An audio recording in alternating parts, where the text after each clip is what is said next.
I saw one of the documentaries on Netflix called Roshan's. In that, Hrithik Roshan had some sort of an accident on his set. And he's saying this, okay? And you can watch the last part of the documentary where he says, I was still afraid of doing that stunt. So I had to take the fear from here and shove it behind me. Yeah, I saw that. And he actually does this. You have addictions and you have phobias. One of the greatest tools of NLP is how to deal with addictions and phobias. How do you explain this to a 3-year-old? You don't. You just do it with the 3-year-old. For me, the easiest thing to do is just to rub the back of his head. Yeah, just gently. He doesn't even realize that is an anchor I'm setting for him.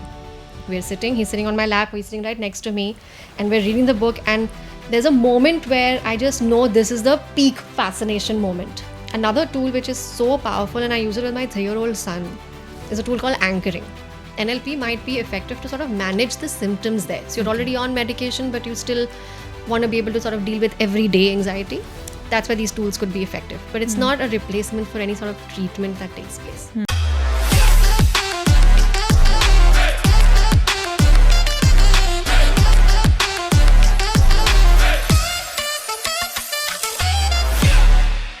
Hello and welcome to the YWR podcast and welcome to another episode.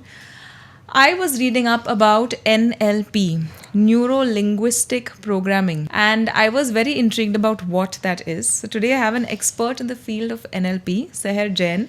She's also a psychosomatic coach. She's a mindfulness coach and she's an NLP master. She helps people who need any kind of counseling, any kind of help in managing their emotions, managing stress, and a lot more.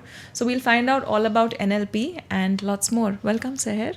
Hi, thank you for having me. Nice to have you here. I'm so glad I'm here. Let's talk about NLP. What is NLP? So to break it down, it's Neuro-Linguistic Programming.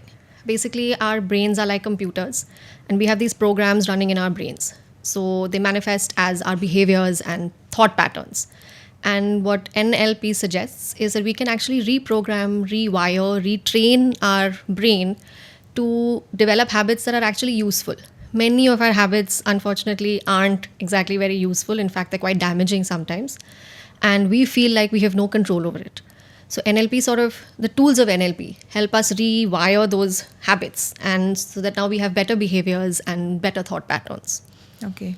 So what got you interested in NLP? So I've always been interested in psychology. I studied it as well. But there was a time in my life when I felt a little like out of place. I was a new mom. I was kind of, figuring out what I wanted to do. And I think it was my mom that just suggested, why don't you just go for a course like this to maybe help you sort yourself out? And that's how it started. I just did a practitioner's course. And I suddenly became aware that I had all of these thought patterns and these habits that weren't serving me. And the tools really helped me break through them. And then it just sort of took off from there. I did the master's course, I did the 1-year diploma course with them for counseling, and that's how we just got started. Okay. So I also introduced you as a psychosomatic practitioner or a therapist. It's called a psychosomatic therapist, right? And an NLP master. So can you first tell me so everyone hears about traditional counseling. So what is a psychosomatic therapist and how is that different from traditional counseling? So traditional counseling or traditional therapy focuses a lot on the why, right? Why something happened to somebody, and it involves a lot of talking, a lot of content that comes forward from the client, right? NLP sort of focuses on the how. How is this behavior or how is this action of yours really taking place in your mind, and how can we change that? So that then the behavior is just a manifestation, is just a symptom, right?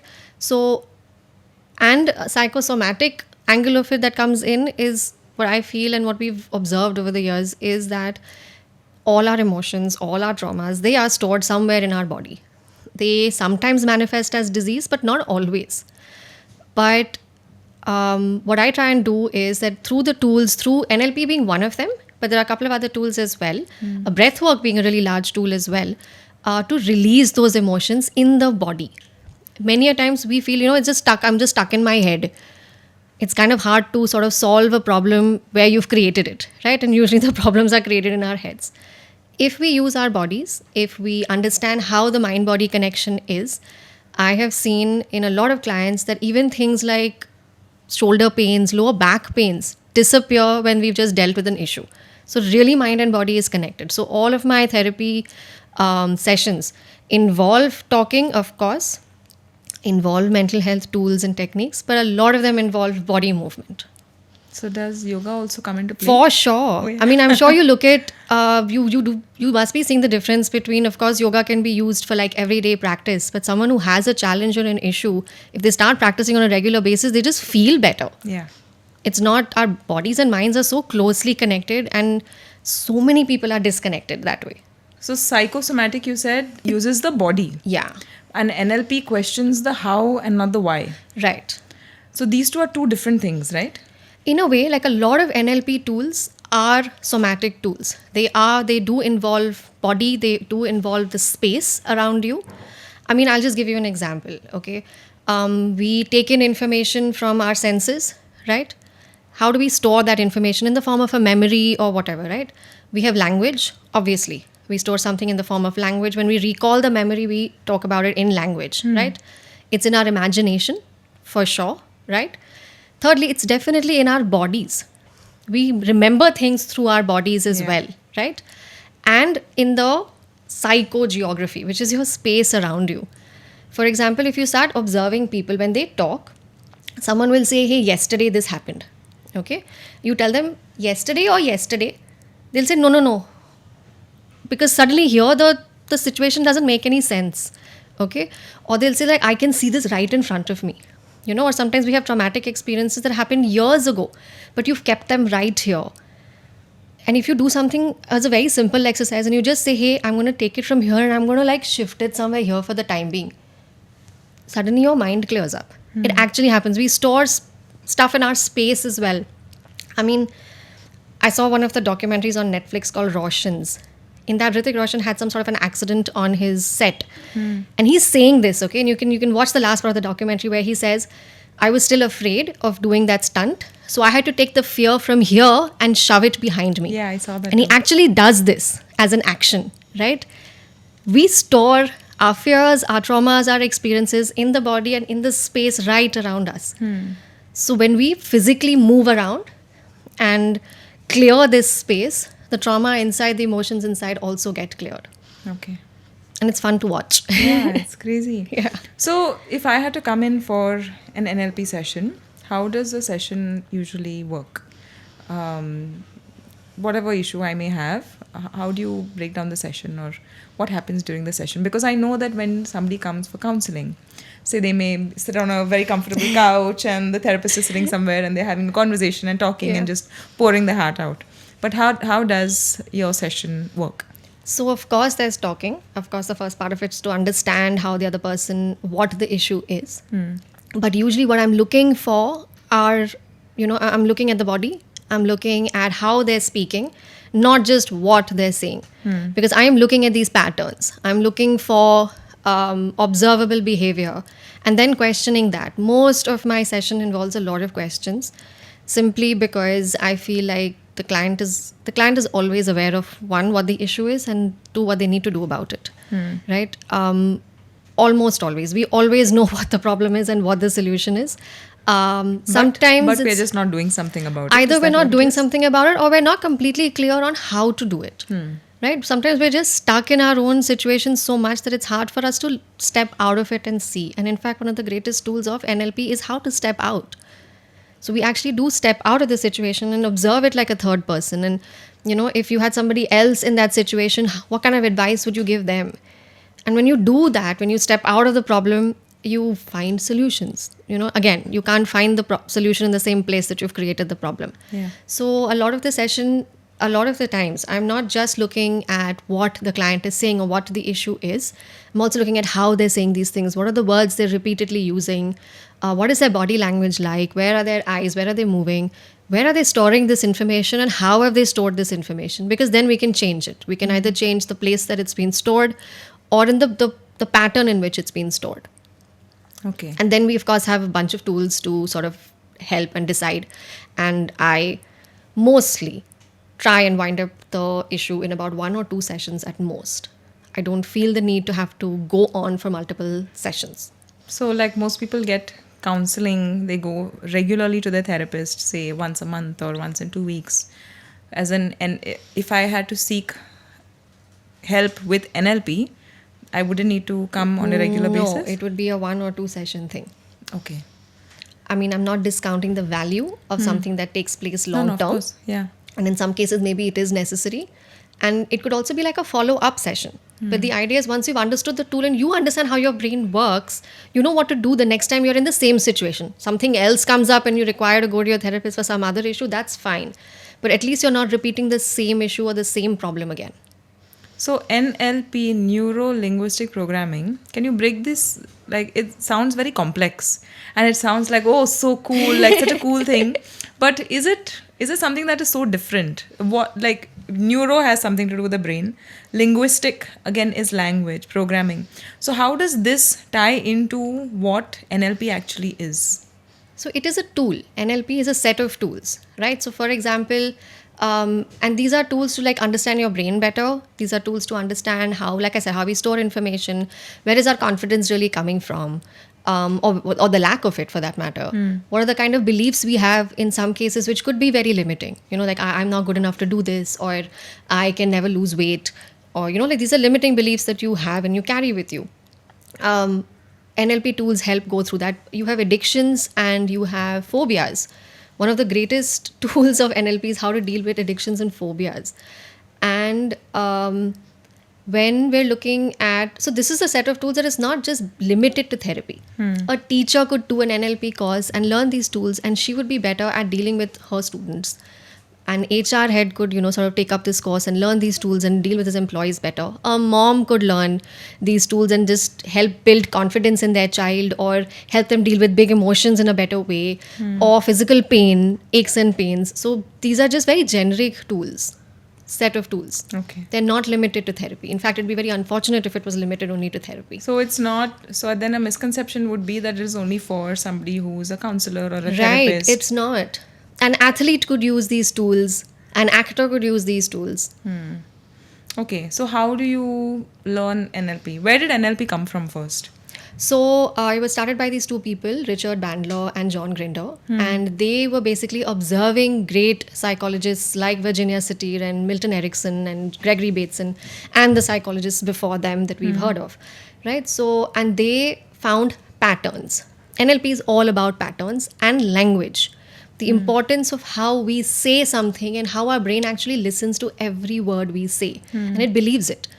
You know, so that is what they developed, and they developed a system through patterns, looking at what's working. When these psychologists or these psychiatrists are working with clients, what are they doing there? So again, they weren't looking at the why something was taking place. They were constantly looking at the how. How did this person make this change? You know, at which point did this suddenly work? What happened there? You know, and that's how they developed this pattern system. And now most of the courses that have that are still available now have come either through the Bandler down the line or John Grinder's courses. Okay. So they were working together and then now They were partners together at Okay. Stanford, I think. And but then they had their own ways of thinking, which after some time kind of like dispersed. But the concepts are pretty much still the same. Okay. You know, and Richard Bandler was a lot more cut and to the point. Like, this is the issue, this is the solution, it gets done. You know, John Grinder had a little bit more holistic approach, where it wasn't so clinical. But then both have their strengths in that sense. So Yeah. So who is NLP for? Like, what kind of people should seek NLP?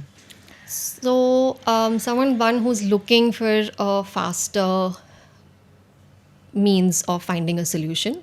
Yeah.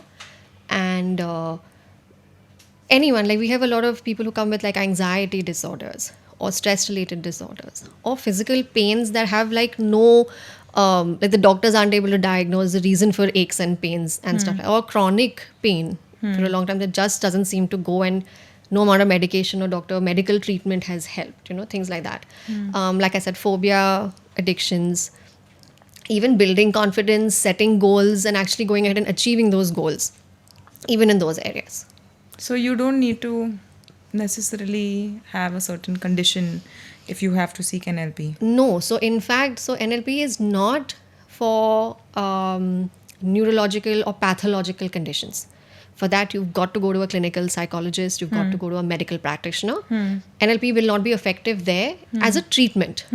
NLP might be effective to sort of manage the symptoms there. So you're already on medication, but you still want to be able to sort of deal with everyday anxiety. That's where these tools could be effective. But it's not a replacement for any sort of treatment that takes place.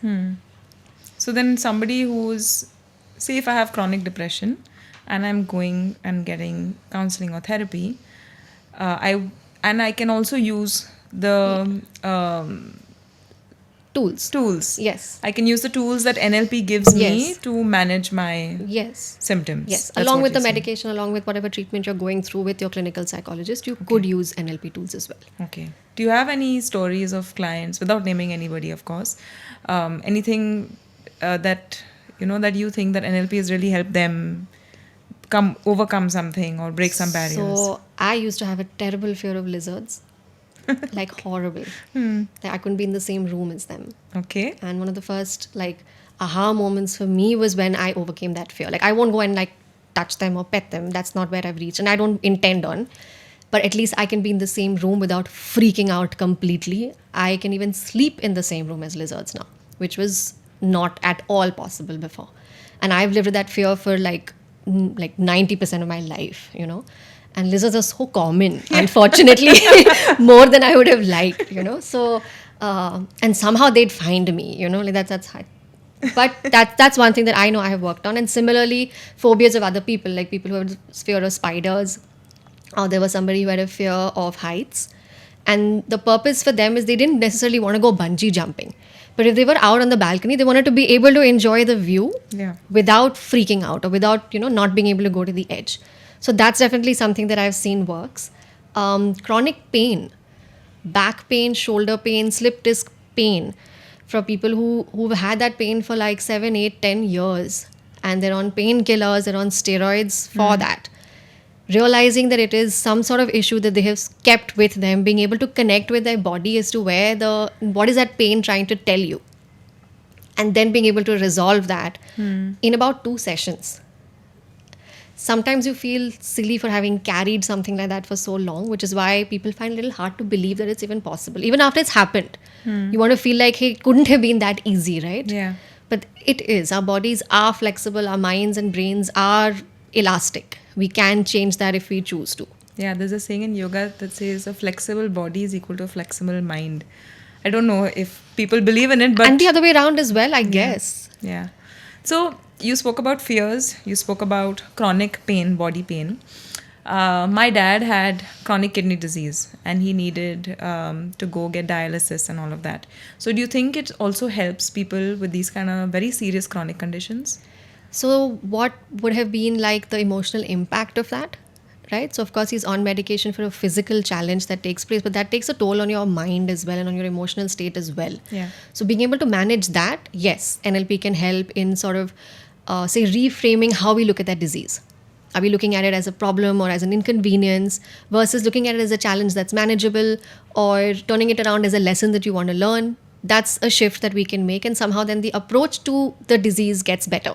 And we've seen examples of that, right? Where people are just approaching diseases like cancers with that positive mindset and they're able to beat it. Yeah, that was my next question. What about people with cancer? And do you think changing just the way they think can help the way they feel and then in turn help the progression of the disease? So I definitely believe that our minds are capable of doing that. And there is research, there are enough case studies about people having changed their mindsets and overcome horrible diseases and terminal illnesses that doctors had given up on. So there are a lot of examples of that. Many of us feel like it's going to be so overwhelming to be able to reach that state of, that kind of mindset. You require to be a lot more disciplined or a lot stronger. Yes, but there are tools that can help you get there. And I've seen people being able to take these NLP tools and use them in their everyday lives to be able to get that kind of mindset. Now, whether you're dealing with cancer or you're dealing with like a bad boss or, an accident, you still require a very strong and positive mindset, and it can be useful anywhere. Yeah. Okay, so let's try and use NLP. Okay, I'll give you a problem. You tell me how you would handle it. It doesn't need to be very elaborate because I know your sessions might be much longer. But just for people to understand how NLP works, not necessarily only with talking, but just you said a lot about space and using your body. say I'm a person who has a lot of things to do and I'm not able to prioritize at all. I have like 100 things. I am a mom. I have lots of work to do at home, at work. I'm managing the house, managing everything, and it's difficult for me to prioritize. And I'm getting really overwhelmed with so many things. And I'm very emotional. I start getting very snappy. I start getting very angry. So if I had to come to you for an NLP session, tell me one tool that you would use with the body to help me just, clear it out and maybe help me prioritize my to-do lists. So there are two things that come to my mind here, of course, among a lot of other things. I mean, Yeah, of course, of there'd be a lot that we'd get into in terms of what is it that's making you so overwhelmed, right? Is it just the tasks, or is it your inability to complete those tasks? Where is that stemming from? Or this need to have to complete all tasks versus what happens if you don't complete them? What happens if you let things go? What happens if you don't rush? So these are the kind of questions I would ask in my sessions to just understand, like I said, how is this person thinking? What is the belief they have about tasks getting done, about rushing, about feeling important? So that's what we'll explore. But just to give you an example of how we think, and this is something I do when I have a lot of tasks going on, is really physically, I'm putting all those tasks in front of me. Okay, they're all there. This is my waking up in the morning. This is here. This is here. This is my, like I'm clubbing this together. This is related to my child. This is related to my work. This is related to the other tasks I have to do. It's all here. Physically push it aside. Physically bring all of that out, push it aside, make space in front of you. So if I Yeah, would so have bring to do all your that. tasks, like they're in your head, bring them out here. What if they were out here? What does it look like? Is there a color? Is there a texture to those tasks? Can you see divisions? What do you see, right? And maybe someone will see, I see this is a very heavy task, or I see this as a very black. Okay, brighten it up a little bit, dust it maybe, see how you feel about it. Yeah, maybe it's a little okay. Is it too clumped together? Give it space. Space out that task. Make it a little larger. Okay. Does all of this need to get done now? Okay, maybe not. Maybe this doesn't need to get done now. Okay, I'm just going to put this on the side here for now. Now, do you have a little bit more space?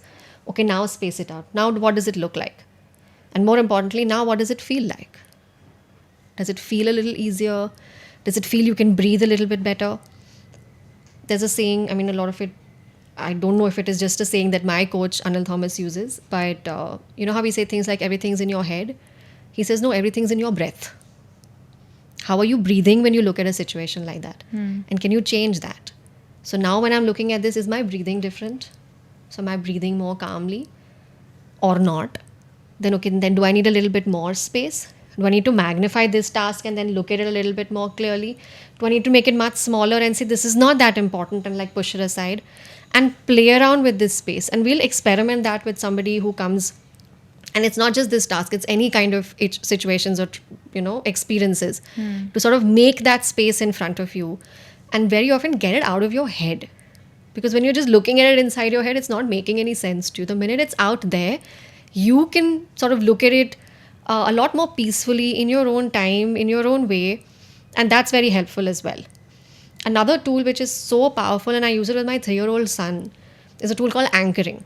It's very simple. And if it's someone who's coming who's really, really overwhelmed, we'll help that person get into a state where they were able to manage everything. They were able to successfully handle a very difficult day, or I'm sure everyone has experiences of at least once being able to, finish all tasks or getting everything done and feeling good about themselves. Yeah. And when they're in that state, like you close your eyes and you really feel and get into that experience. And even then, I'm looking at the person breathing. If I feel like, yeah, now they're in the state where they're really feeling or they're really in that experience, we'll anchor that experience, which is really like touch a part of your body. It could be here, it could be here, it could be someplace that you feel it's like a button. And really just touch that part of your body and hold. Our body stores these emotions as well. So next time you're feeling overwhelmed, you just again press that portion again. You get back into the state which was of being able to achieve of whatever that state was that you need to be able to finish those tasks. And with practice, over time, that button gets stronger, such that it could take you seconds to change your state from chaos and panic to like, hey, I can do this. Whatever is the state that we want to achieve in that moment. How do you explain this to a 3-year-old? You don't. You just do it with the 3-year-old. How? Talk to me like I'm your son. So, for example, I don't even talk to him like that. I'm just developing an anchor for when he might need it later. So, for example, he is in a completely different world when we're reading a book. His level of excitement is different, especially if it's a new book and he's reading it for the first time. He is delighted to go through it. Okay? For me, the easiest thing to do is just to rub the back of his head. Yeah, just gently. He doesn't even realize that is an anchor I'm setting for him. He's sitting on my lap, he's sitting right next to me, and we're reading the book, and there's a moment where I just know this is the peak fascination moment. The peak excitement moment is there when he's just figuring out what is going to happen. And that'll be the moment when I will just like sort of gently rub his head. Where do I use this? When he's panicking, when he's throwing a tantrum, when he's extremely angry, he needs some sort of physical way to calm down. I will again just be stroking the back of his head. And then he's in that state of fascination, of curiosity, and no longer in the state of like anger and panic. Have you seen this? And I have seen this, and we are still practicing it, where I'm trying to make that anchor stronger. And he doesn't even know it's an anchor. He doesn't know I'm doing it on purpose. He doesn't know when he's angry that I'm doing it on purpose as well. But over time, I mean, I'm looking forward to a time where maybe he does it himself and realizes that, when he does this, he feels calmer. Yeah, but this is really cool because I've seen a lot of parents, they just, when their kids throw a tantrum, they just give them either what they want or they just show them a screen. Oh. And they don't realize that this is actually detrimental to your child to manage their emotions.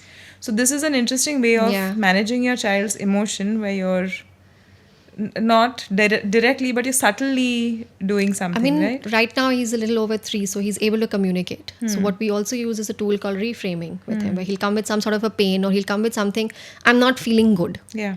Something is happening, I'm not feeling good, And it could just be something like, my tummy is aching, but it's really not. You just know that there's something not okay with him and he doesn't know what it is. He's not in a position to be able to articulate it properly, right? So we go through it step by step. Really, now you can imagine talking to a 3.5-year-old, really simplify the language. And the best part is at that age, he's going to believe everything I say to him, right? And this was a time when we were driving and he had an extremely bad episode of throwing up. I think it was motion sickness. And we still had like an hour and a half to reach someplace. And he's like, I don't want to throw up anymore. I don't want to do this. Like, I'm not feeling good, but I don't want to vomit anymore. I said, okay, yeah, we won't. And all I was constantly telling him is, hey, we're going to be talking to your tummy. We're talking to your tummy. What is your tummy saying?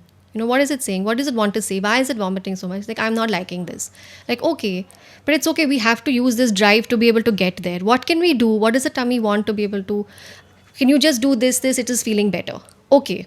Now I'm teaching him to listen to his own body and respond to it in that sense. And he's like, yeah, we're also going to tell your tummy that everything is fine. You are safe. It's all right for you to feel this way. It's okay for you to feel scared. And it's only a matter of time before we reach there. Now he's telling, these are affirmations, the things he's telling to himself. He's 3, so there is no filter in terms of resistance. Yeah. He believes it when his mom is telling him it's going to be fine. Yeah. And that's strengthening his connection with his body as well. That, hey, next time something happens to me, I can tell my body, stop. It's okay. You're safe. It's fine. Slow down. And we do that physically as well. And I've seen the difference where he's now talking to himself. He's coming and telling me, hey, my tummy is saying this. So I get that he's able to figure out that there's a connection there. This actually reminds me of this technique called Ho'oponopono, which... thank you, I'm sorry. Yeah. Is it in some ways related to NLP? No, not related to NLP, but it's also another powerful technique that I have seen that does work. Yeah. Also because, again, it involves you to stop, breathe, release a lot of, pent-up emotions. Yeah. And take that time to sort of feel what you're feeling. Many, many times people refuse to feel the wholeness of that emotion. They're so in a rush to get over that emotion. Yeah. If you're feeling sad, sit with that sadness for some time. You're feeling lonely, sit with that loneliness for some time. Listen to what it's telling you. And then opportunities appear. Then doorways and solutions appear. Yeah. And I think a lot of the reason I like Anil Thomas and the way he teaches and the way his presence is that he encourages this. He encourages you to slow down, listen to what your body is saying, listen to what your mind is saying. And that's not something I was used to doing, I think. I was just used to, like, hey, this is the problem, I have to find a solution. And if it's not there, then move on to the next solution. Quick. Yeah. And you forget that your body's not made for that. Yeah. Your body is made to be a lot slower. And then it's effective also. The same thing that the solution I wanted in maybe 10 minutes and I wouldn't have got it. I spend 1 hour doing that. It's done. Like I'm able to sort of sort pains and unhealed emotions, a lot better than if I was looking for a quick solution. So one more question about how you do the anchoring with your son. I remember talking to a friend of mine who also has a 3-year-old, and she said, I'm just done. I'm fed up. He's throwing so many tantrums. He's constantly yelling and screaming, and sometimes he's hitting me and he's doing all of these things. I am so fed up. So for a child, I understand, okay, we're subtly doing these things, but as mothers or anyone who's really frustrated and you just can't do anything because you're dealing with another tiny human, there are things that we can do as well, right? As moms? Yes. So again, changing your state, like this, suddenly coming into a resourceful state. Now, usually, it's not the child that's triggering us. It's something in us that was probably unresolved that is getting triggered. Right? If he's throwing a tantrum and it's like a power struggle. What is it about power and control that's bothering you really? He's a 3-year-old. He's not doing it deliberately to manipulate you or overpower you. Yeah. Right? But why is it coming across to you like that? Why should he have to listen to what you're saying? Why is that coming across? And then the child only learns through reflection, right? Through mirroring. And so what is it that you are doing when you have big emotions? How are you handling that situation? And what is he watching? Yeah. Right? Really becoming a mom has been this huge mirror. Like I've had to rewire all my habits, my thought patterns, my behaviors in such a way that you can't even fake it for too long in front of your child when you're losing your mind or when he's losing his mind, So it has to come from a place of real security and, presence. And so first, obviously, I would say like it's a good idea to explore what are you getting triggered by. And is it an issue from your childhood or is it an issue from, something that was unresolved when it comes to control, comes to power, comes to loud noises, someone screaming? Does that bother you? Why does it bother you? What do you have against, or what is it about loud screaming that bothers you? Where have you experienced this before? In childhood, before that, whatever. The minute you understand that, you look at yourself as how when you were as a child, it's a lot easier to empathize with your child after that. So that realization is also very helpful. Change of state is definitely very helpful. And again, reframing in the sense that, yes, he's not throwing a tantrum. He's hurting. He's having a hard time. He's struggling. Yeah. The minute it's out there, it's not about you. He's not doing it to hurt me, to manipulate me, or to trigger me. He's having a hard time. He's having a difficult time managing his emotions, or he's overwhelmed. The minute you do that and you separate your ego or whatever, you separate that from there, that's also very helpful. And that requires conscious work. It's not something that's going to happen overnight, and it's not something that can happen in the heat of the moment. It's during quieter times when you spend time with yourself and you discover these things. Okay. Couple more questions. Are there any misconceptions that you've heard about NLP? Like, do people come, are they skeptical about NLP and they think this is just definitely mumbo jumbo and what are you doing? One of the major things I've heard is that it's used to control people or manipulate. All we do here is you control your own emotions. You're capable of doing that. No one can control. When you learn about body language, when you learn about non-verbal communication, sure, if I become an expert in that, there are chances that I'll be able to see things about you or say things about you that you're not verbally saying, right? But that's not necessarily with the intention of controlling. Perhaps for like someone who's like hell-bent on selling something or whatever, it could be used to their advantage there as well. But that's not the purpose of NLP. It is so that you can control your own emotions, you can, change your own thought patterns. So it is not used to manipulate or control anybody. It is used for you to be able to control yourself better. The other thing is about the speed. Because things happen so fast, people find it hard to believe. That, hey, the solution took place so fast. Okay. This change took place so fast. You carry this trauma and baggage with you for 20 years. How is it just gone in 2 sessions? It's not possible. That becomes an issue as well for people where they feel, invalidated in that sense. Not really, but in the sense that, hey, how is it possible for it to go away so fast? Plus, you hear of therapy going on for years. Yeah. So then how can something get over so fast in 2 days or, 2 sessions? So that's another misconception people have. But again, there's a saying by Richard Bandler. He says, hey, time heals, but why wait? So if there's a way or there's a solution that can help cut short this issue, then why not? Why not go for it? Yeah, if you could get over your phobia of lizards. In one session. And I didn't believe it. And I did this session in a class as an example. When we were learning about phobia, when we were learning about this tool, and I volunteered and I said, if you can do this, I'll believe you. And the other classmates, they can see the change in my body. I wasn't ready to believe it. And I told him, I said, no, it's not done yet. There's no lizard here, no, right now. So how am I going to know? Yeah. He said, no, everybody else who saw you knows. Because what my body language was when I was explaining it to him or just even talking about lizards, to by the end of it, it was very different. So how do you react now when you see a lizard? I'm okay. We went to the Painch National Park last weekend. Our room was filled with lizards. They were on the ceiling, they were in the bathroom, they were in the cupboard when I opened it. I don't like them. I still don't like them. I'd much rather they not be there. But I was able to go to the bathroom. I was able to keep my clothes in the cupboard. I was able to sleep through the night knowing there's a lizard there. Praying it doesn't fall on me. Yes, for sure. Now again, the statement I gave Anil when I wanted to do this was just this, that I want to be comfortable being in the room as them. Maybe I should have said I should be comfortable with them crawling around me or something, and then maybe he would have done that, or maybe now that's the next step for me. But I just said, no, it's okay. As long as I'm not panicking to the level where I have to run out of the room, I'm fine. And I think that much I was able to do, and everyone was surprised. My husband was surprised. My son was surprised. So yeah, that was fun. Nice, amazing. I think I've got really good insight about NLP, and it has actually motivated me to learn more about it, It's study more, and very probably become an fascinating. NLP coach, if not, or just a practitioner. So yeah, I hope you guys enjoyed today's conversation. Is there anything else that you would like to share with us, Sehar?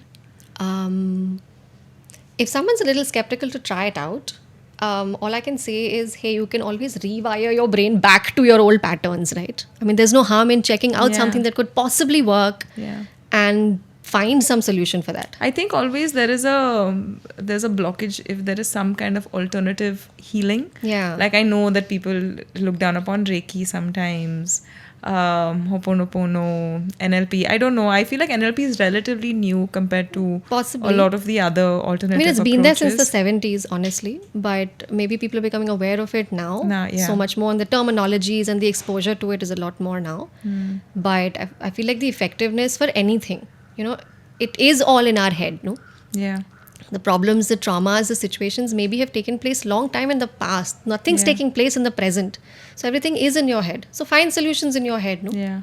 And there's so much of connection with yoga also, because you talk about the body, you talk about the breath, talk about the mind, and that's what yoga is about. Definitely. Which is the connection Definitely, you between the see body, the breath, and the connection mind, there, yeah. right? And yoga has a lot of belief now. But it went through a phase as well where Yeah. people weren't ready to believe the fact that this could help in much larger diseases or much larger challenges, Yeah. or even mental health for that matter. They thought it's a very physical set of exercises you need to do, but there's so much more deep rooted here with yoga. Maybe NLP will get that kind of light as well Yeah. at some point. If you would like to connect with Sehar, you can check her out on all her social media handles. You can check out Shine with Sehar. I hope you learned a lot with our conversation today. And yeah, keep watching and stay tuned for lots more on the YWR podcast. Don't forget to subscribe to Yogalates with Rashmi, and we'll see you soon. Thank you so much for joining us today, Thank you, Sehar. Rashmi.